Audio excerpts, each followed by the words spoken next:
Alright y'all, welcome back to the Combat Arms channel. Okay, so today we have a pretty interesting video. So a little bit different from what we normally do on the channel. Generally we do like military reactions, kind of like more focused on the training, but this is more news oriented. As you guys can well imagine, this is very pertinent, not only just to me being in the Army, but also because it's in my neck of the woods and also kind of in my purview as well. So this is about some soldiers over on Joint Base Lewis McChord over here in Washington selling some secrets to China.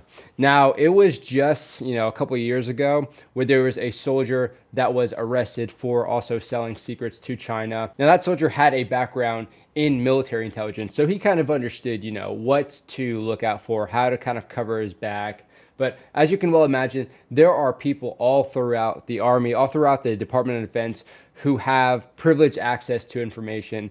And of course, they want to be a little bit selfish. So then they start considering things like this, like selling these secrets to China. Now, when it comes to, like their motivation, it's of course going to be different for a lot of people.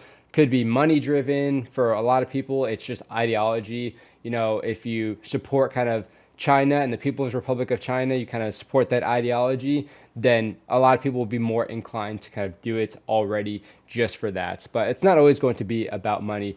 In this, there was a money aspect, but you can kind of see the money wasn't actually that much. But again, there's a lot of things that play a part in kind of motivating somebody to, forsake their country and kind of enter into these traitorous relationships. Now, we've talked about China before and how they sort of recruit people.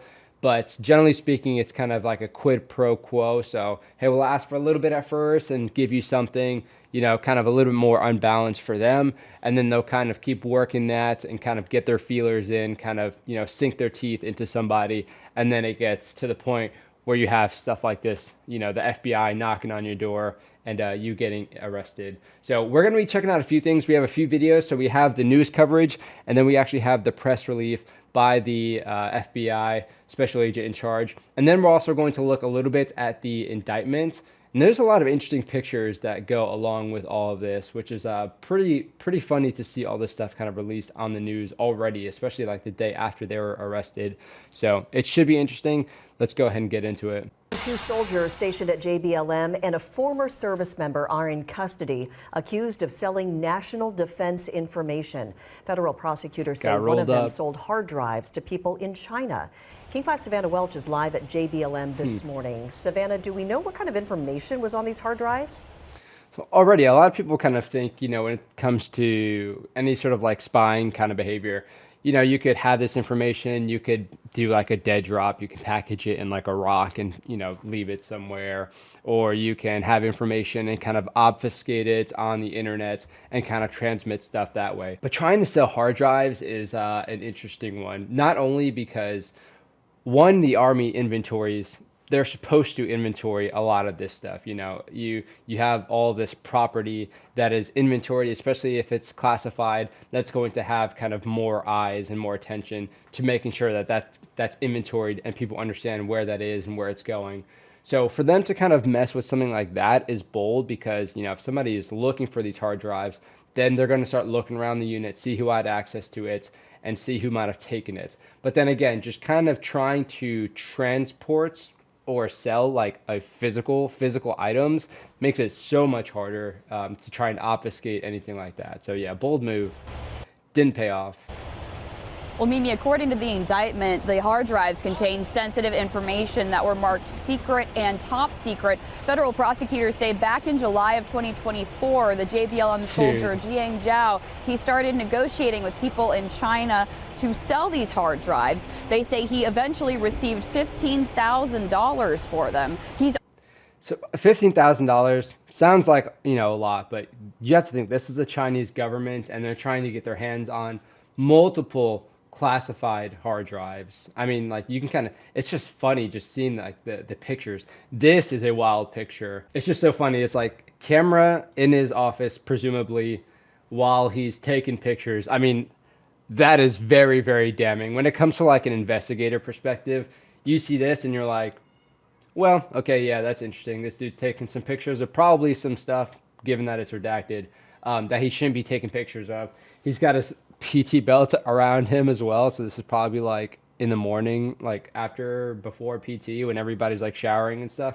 he's like, you know what, I'm going to do it now. Jiang Zhao, he started negotiating. They say he eventually received $15,000 for them. He's also alleged to have conspired to sell a computer with encryption capabilities and information related to both a rocket system and military readiness in the event of a U.S. conflict with China.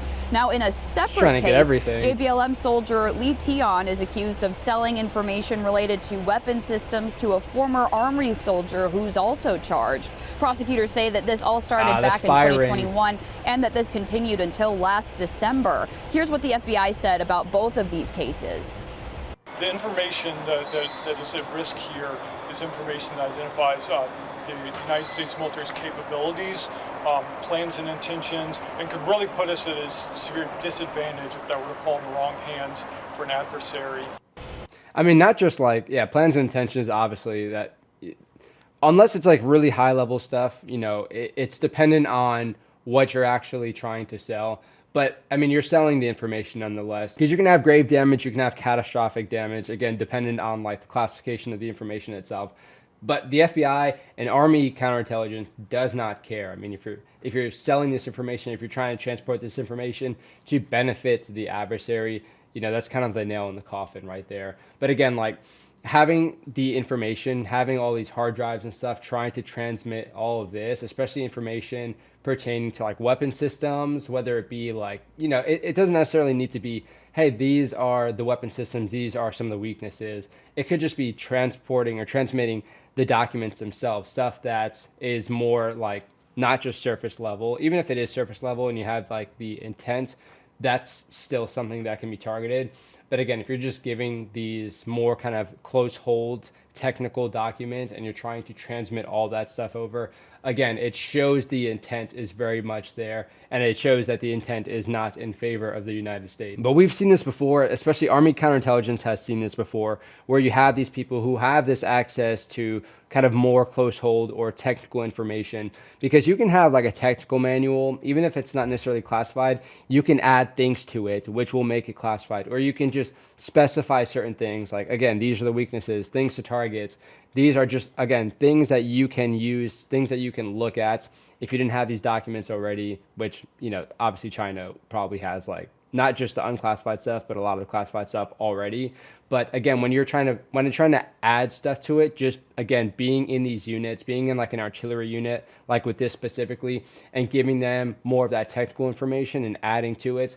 Again, there's a lot of things to be concerned about there. And that's kind of where the investigation is kind of focusing on, is where is the risk? What is the harm for this information going out there? But at the end of the day, you're getting paid with American tax dollars, and you're just taking all of that privilege and kind of knowledge and everything, and you're just giving that to the adversary to try and help them out. So yeah, a lot of people, Americans, are going to take that very personally. So the investigation, as you can well imagine, was probably very, very thorough. The information in the second case was connected to military weapons systems. The FBI says both JBLM soldiers have security clearances and went through background checks. U.S. Attorney General Pam Bondi also weighed in on this too. She said that both of the defendants are, quote, accused of betraying our country and that they would both face swift justice. At JBLM, Savannah Welch, King 5 News. Okay, so again, we actually have the press release. So this is Mike Harrington, who's a special agent in charge over in the Seattle field office. So he's talking about everything. They're asking him questions. He's going to kind of preface it, you know, what the investigation was covering, what the FBI and Army counterintelligence found, and then they're going to kind of roll into some of the questions. Some of the questions, again, just from my perspective, are, I mean, as you can well imagine, reporters are going to try and report. They're going to ask questions that obviously he's not going to answer. They're also going to ask questions that he's not going to be able to answer, because even as a special agent in charge, I mean, one, you're running a lot of cases, especially for the Seattle field office. You're running a lot of stuff. You're not necessarily the lead agent on that particular case. You're going to be pretty knowledgeable, especially, you know, having to do a press release. But there's going to be a lot of stuff that he might not necessarily know, you know, directly, or be able to say with a certain confidence, especially, you know, to reporters who are going to publish this online and stuff. So the reason I wanted to meet with you today is to give you the opportunity to hear directly from one of their field offices that I would now want to be the one doing the press initiated release. This case, which I feel is a particularly important one because it demonstrates the pervasive nature of the threat from the government of China to our national security. But the other thing I think it demonstrates is the ability of the FBI and our partners and our determination to counter that threat. So just to summarize what you have probably read in Department of Justice's press release, earlier this morning we arrested 3 individuals here in the Pacific Northwest in both Washington and Oregon. And this is the result of a long-running investigation where the FBI and our partners were able to uncover a conspiracy I like how to steal national they really defense mentioned the information partner from military aspect of installations it. here in the Pacific Northwest, identify the individuals who were part of that conspiracy, and ultimately arrest them. So I think it's a very significant accomplishment in securing the Pacific Northwest, which for various reasons, due to the high prevalence of high-tech industry here, as well as no doubt, key military installations and the presence of air, sea, and land borders for entry into the United States is particularly vulnerable to this threat. So it's just important that we have such a great team. He's here adding a lot at of the good FBI, details. Seattle office, as well as the FBI Portland office, and our partners with Army and Counterintelligence at Joint Base Lewis McChord, as well as Customs and Border Protection, and the Army CID and NCIS. So honestly, with the FBI, obviously the FBI has a lot of insane capabilities, but you can well imagine when it comes to big investigations, especially investigations involving multiple people, but now specifically Army personnel, the FBI, not only just based on limitations from the legal authority aspect of everything, like their jurisdiction, if it starts involving Army personnel that are on active duty and whatnot, then Army counterintelligence needs to get involved. So there's a legal aspect, that requirements, but also there's also a lot that Army counterintelligence, like he's saying, NCIS, Army CID, CBP, Customs and Border Protection, there's a lot of things that these agencies offer that the FBI either can't get directly, or they kind of have to go through some hoops to try and figure it out, or they just, again, wouldn't have access to certain things like military records. They might not necessarily have the same sort of access as other people. Customs and Border Protection, again, when you're talking about traveling, going through the borders, that's a lot of more privileged information for that agency specifically. So the inter-cooperation is huge. Obviously, there's going to be a lot of people, a lot of agencies working together when it comes to investigations like this, especially when you're talking about trying to understand if somebody is trying to spy for another country, or they're trying to transmit national defense information. There's a lot of things, there's a lot of moving parts, whether it be their travel, whether it be, more of the digital realm as well. A lot of things happening. So it's awesome that they're kind of mentioning the cooperation of all those agencies. And like you said, it's, Seattle, Tacoma, Olympia area, there's a lot of things happening. Not only do you have all of the ports with a lot of very sensitive information kind of traveling through those ports, you have all the rail operations, you have the military bases, of course. There's a lot of tech when you're talking about Seattle. I mean, Amazon is one of the big ones. There's a lot of defense contractors out here as well. And of course, a lot of that is going to overlap with the Army, especially being so co-located. So yes, there is a very big threat, or not necessarily vulnerability, but there's a very high collection threat just based off of all of that. So that's why he's kind of highlighting this is a critical sort of area, and this is why it's awesome that they're able to kind of pick up on people who are trying to do these nefarious actions, because there's so much going on. It's kind of hard to catch everything. especially this day and age. Can't really hear the questions, but Right, I do like what he's absolutely. chiming And back this with. is something that really is personal to me because before I joined the FBI, I was stationed at then Fort Lewis, now Joint Base Lewis McChord. And I was one of the soldiers that could have been endangered by this type of activity. So Nice. the information that is at risk here is information that identifies I like he's throwing like the personal United States motivation. military's capabilities, plans and intentions, and could really put us at a severe disadvantage if that were to fall in the wrong hands for an adversary that we might potentially end up in some sort of conflict situation with. So Yeah, so he's saying like, hey, I was in the Army too. Like if, whatever I was working with, if somebody was giving that information and they were just undermining our mission completely, I would be at risk. So he kind of understands what it means to be like a soldier serving. And then you have your people to your left and to your right who, might have, not your best intentions at heart. So then they start giving these secrets away. So I like how he kind of threw that in there. But again, it is very tricky as like an investigator to be doing a press release. Again, that's why it's not necessarily the best idea for like, let's say the lead agent of that case to be doing a press release, because they have a whole lot of information about the cases. They know like everything inside and out. So it's very hard to kind of draw the line between what is known and what is kind of more sensitive, what is kind of yet to be released. So there's a lot of things that I'm sure are kind of floating around in his mind as to, skirt the line and stay in his lane. So it's like a lot of mental gymnastics happening for sure right now. And then they talk a little bit about how these sort of relationships start. Right. Yeah. So Which is I some can't more get good into too insight. much detail about the background in the initiation of the case. But what I can say is that generally in types of situations like this, what you he would dodged see that real quick. is someone who has information of Here's interest this to an generic adversary information that would, everybody kind of knows already. Get small asks for stuff that sounds somewhat innocuous and harmless to provide. Good to know, However, though, for sure. Once you start providing that information and indeed receive benefits in exchange for it, then the asks get larger and larger and more important. And ultimately, someone who follows that road will end up providing pretty significant information that could be severely damaging to the national security. And this is kind of what we preach as well whenever we're talking to the soldiers. Like, you might not necessarily even know that you're being brought into this sort of relationship.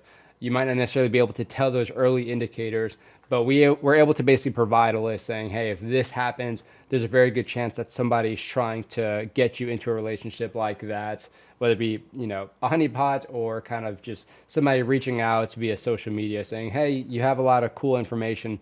Maybe I can give you some money and you can give us a lecture and then, just take it from there. So there's a lot of ways to kind of initiate something like that. And a lot of people, again, unless they know the indicators, they might not necessarily be privy and they might not necessarily have that red flag, those kind of spidey senses to pick up on some of these things. And I like this question because it's kind of funny. Again, reporters just trying to get that extra information that they're not going to provide. But yeah, they start asking like, okay, so how exactly did all of this go down? That we may have received. Can you give us any information about how you were able to take them in custody, where you were swatted, or how did it actually happen? Right, I can't get into operational details of how we did that, but I can confirm that we had agents out there who were able to take them into custody. Yeah, they got rolled up very early. Yeah, I mean, of course, they're not going to necessarily explain the TTPs, like how they operate and everything. But yeah, obviously, reporters are going to ask kind of questions like that. And he's just like, yeah, you don't really need to know about that. Just understand that, yeah, they got rolled up by some FBI agents. So those are the videos that I wanted to check out. But again, you can see like the whole press release from the Department of Justice. You can kind of read up on that. And then you can also check out the indictment, which is very interesting. So it goes into kind of everything. It talks about the NCOER, so kind of explaining which the NCOER is like in the Army. If you're a non-commissioned officer, you get an evaluation report, and that's basically what it's talking about. It's saying, well, just to preface, this is what this dude's kind of access was. This is his position, and it kind of talks about like property accountability and whatnot. So it's like, this dude had the privileged access, and we are using this very routine document to kind of preface that and let you guys know. So again, it talks more about kind of the information that is discussed in this and kind of what it means. Talks about kind of what his official duties was, basically what he was doing to, undermine all of that, undermine the U.S. Army values, all that good stuff, and didn't care about any of it and was just conspiring the entire time with that information.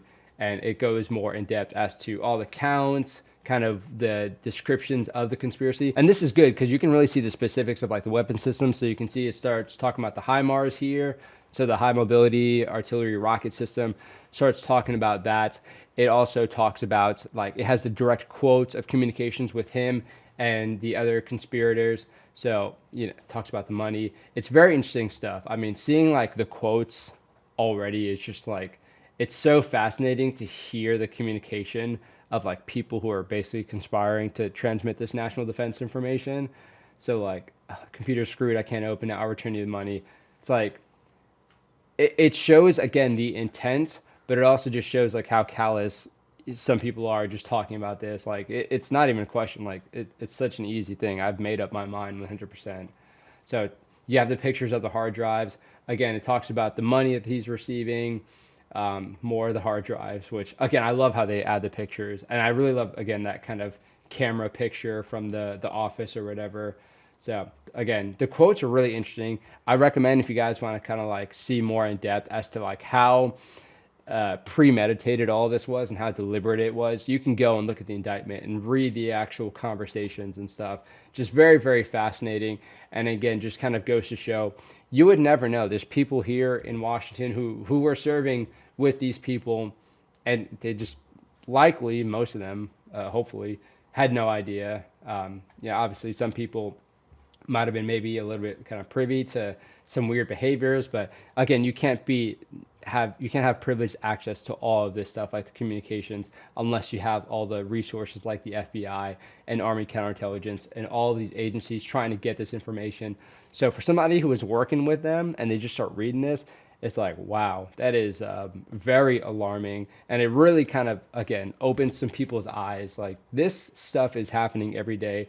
There are soldiers who are giving this information to the adversary, and they're trying to, screw you over. You spend 20 years in the Army, you try and make it a career, and then you have people who are just trying to take all that away from you, take away the sanctity and the security of your lifestyle, your family, your country, everything that you know. So yeah, it's definitely eye-opening. But yeah, very interesting. I recommend you guys check out the indictment. So again, different kind of video, but a very interesting one for sure. Again, like, you kind of have like the cursory appearances of this stuff on like Instagram and Facebook, and of course like the news a little bit, especially like via YouTube. But again, a lot of this stuff, a lot of people will see it, they'll maybe comments like, oh, traitor, stuff like this. Why does this keep happening? I see a lot of comments like that. But it's happening. It's happening every day. It's happening multiple times a day, multiple areas around the globe. So that's why it's important for people to be kind of aware of all of this, aware of those indicators of when somebody might be using their position to better themselves or to kind of subvert and have that kind of seditious behavior for your particular organization or your country. So a lot of things to kind of look out for, a lot of indicators, definitely a lot of resources online, but just kind of like understand, especially as like a soldier or a leader, being involved in your people, understanding what their work hours are looking like, understanding what they have access to if they start exhibiting behaviors such as having extra money or maybe even potentially giving things away. There's things to look out for, things that might not necessarily add up unless there's like kind of other ulterior motivators or things happening behind the scenes that you're not necessarily privy to. But there's a lot of things to look out for, and this is kind of just proof that this stuff is happening, and this is just one of very many examples of that happening, and us kind of being aware of it and being able to kind of like action it. But again, very eye-opening stuff, especially when you read that indictment. That just the stuff that is discussed is insane. But yeah, it's not necessarily just going on Discord, spreading information or sharing information. You can have access to physical hard drives and try and sell those. So yeah, there's a lot of domains, I guess, that this can happen in, and this is just another example that it can just still be very like physical, a little bit more overt. So yeah, it's not necessarily always going to be this kind of open and this easy to kind of track necessarily, but yeah, there's a lot of things happening all the time, and it's just kind of, again, one of those examples. So hopefully you guys enjoyed this kind of video. I know I don't normally do kind of videos like this, but let me know what you think. I think these bigger kind of army headlines are interesting to talk about and kind of break down. And I'd like to hear your guys' thoughts on it, even like, you know, from the US, but outside the US, kind of what you think about these soldiers who are kind of conducting these sort of activities and just kind of going completely against, you know, the brothers and sisters to their left and to their right, and just kind of selling all of that out for, you know, whatever motivation it is. But yeah, I'd love to hear your guys' thoughts. Let me know down in the comment section. But that is it for this video. I'll see you all in the next one.